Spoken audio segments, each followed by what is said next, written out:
Hi everybody, pleased to see you, and how great is it to be back at a physical event again after the last couple of years. So I'm really excited to be here and discuss what to me is probably the most pressing topic at the minute for OTT platforms and brands. Over the last couple of years, as you will all know, at the start of the pandemic, what a great growth period for OTT brands and the consumption of digital content in particular. And as I'm sure many of you have seen, 50% growth. And just to preface this, I will speak predominantly about the UK market, which is my specialty.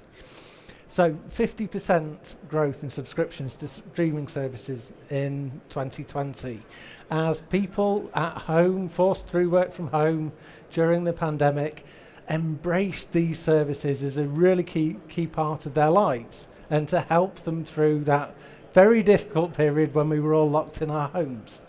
So what did we see in the UK? Well, 3 in 5 homes signed up for an additional streaming service, a 60% growth. And we see an average of around 2.5 streaming subscription services taken up by UK households. However, 2021, the number streaming at least one OTT service fell by 1.5 million. The average of streaming services used in the UK dropped to 2.4 per household, and only 3% signed up for a new streaming service in the first quarter of this year. What a drop from what we saw in 2020. So we are all aware that there is a massive change in the economy as we've come out of the pandemic period. Inflation is growing massively, and that financial pressure that households are seeing requires then households to make a decision around what's important, what services are they going to keep. So what's going to be the driver or the differentiator for these OTT platforms that means that you're the service that's going to be kept? Well, for me, the big differentiator is the customer service that we provide to the clients. Quite often that we see in the OTT space in particular is that a huge amount of focus on UI, and the UI is really developed. A lot of data goes into ensuring that the service is easy to use. But if we want to continue to grow and we want to keep those customers, we've got to stand out and do something different and something better.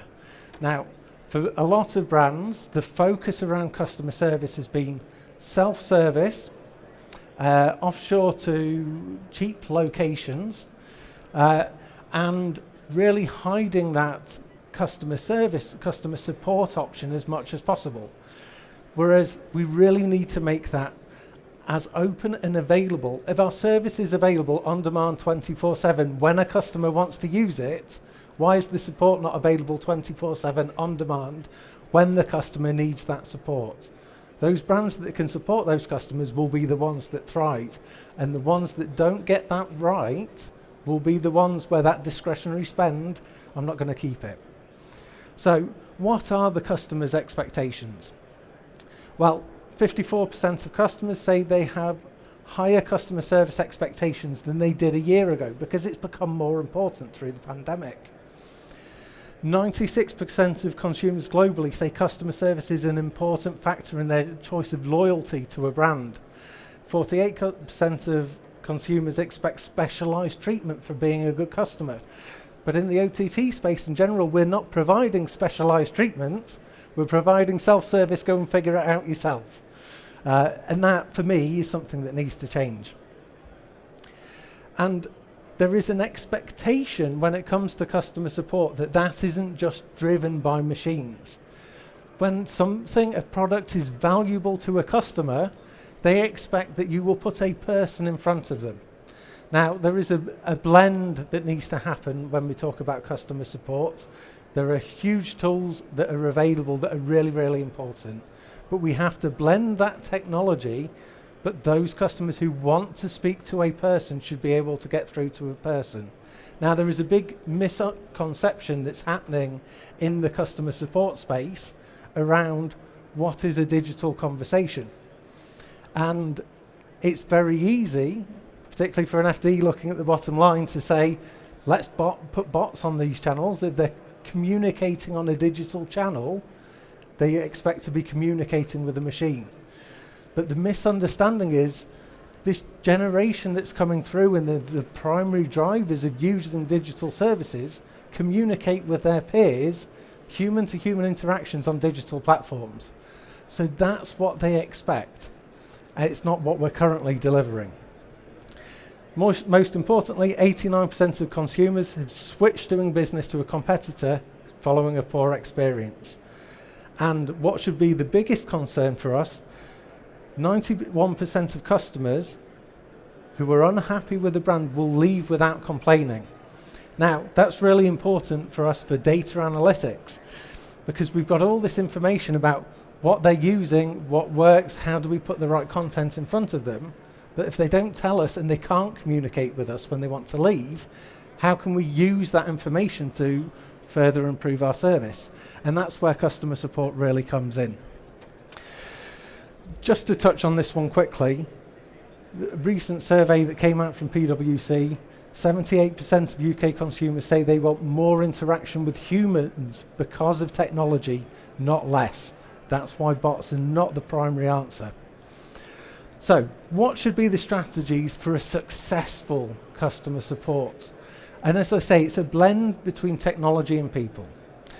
So, as I touched on before, if your service is on demand, the support should be available on demand when they need it. If a customer is viewing content at 3 or 4 o'clock in the morning and something goes wrong, they should be able to contact somebody to fix that. Now, when it comes to that type of an interaction, because it's so important to them and they are invested in the product that they're viewing, they want somebody to handhold them through and fix that for them. They don't want to have to figure it out themselves. If I'm paying for a service, why should I be doing the work? So what we need to do is blend automation with that human touch customer support and making it easy for the customers to access that when they want it. But we have these tools that we use for automation that we put in the hands of the customers. Why are we not putting those tools in the hand of the customer support function? We can use those tools to make them more efficient, make them more cost effective, and ensure that we deliver a consistent level of service time after time. Most importantly, as I touched on before, we need to engage with these customers on their platform of choice.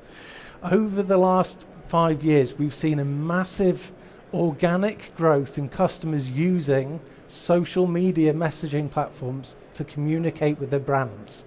So something like WhatsApp, because it's a verified channel and they know they're connecting with the brand that they want to speak to, a lot of them will opt for that as a channel of choice, first channel of choice. What we've seen over the 2 years of the pandemic is many businesses shut down their customer support function. They turned off the voice channel and pushed everybody to go through these digital channels. What that has done is really educate the customer on how easy and useful these tools are, and now we need to ensure that we can create the same level of service on these digital channels that traditionally we would have done so on voice. And at the minute, that's not quite there with a lot of businesses.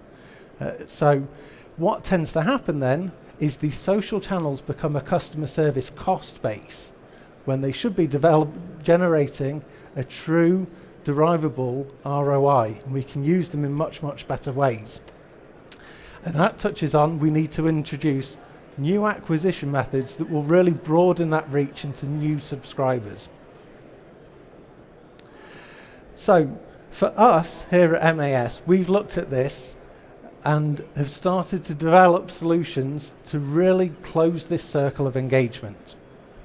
So the first thing that we did with our CMS platform, we already have the CMS, we can do the data, we can manage those subscriptions, we can give the deep dive into the data.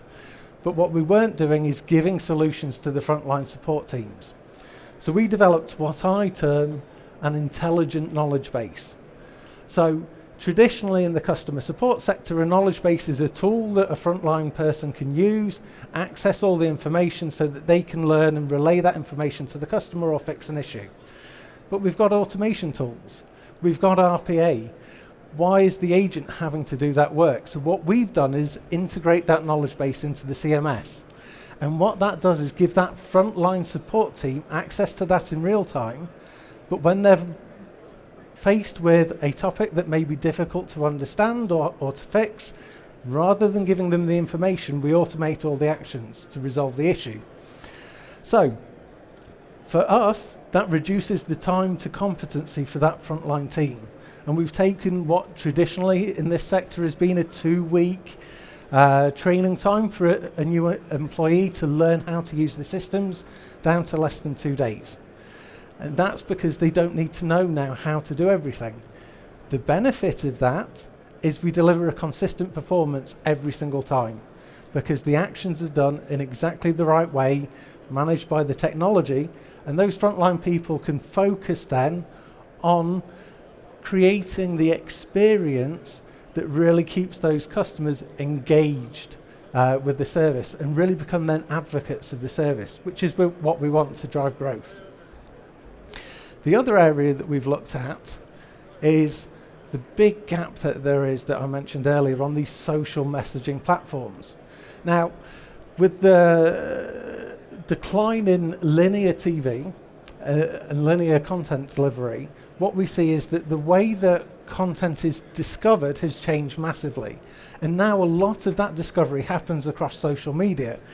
OTT brands will spend a huge amount of money marketing their programs and their content across social media to generate conversations and let people learn about that. But why are we not utilizing that discovery to drive them straight into purchase? At the minute, we ask them to do the actions, go somewhere else, download an app, pick up the phone, go to a website, whatever it may be. How about if we could take that social discovery and turn that into revenue? So what we have done is develop technology that allows us to take that payment in a secure, compliant fashion through those social messaging platforms.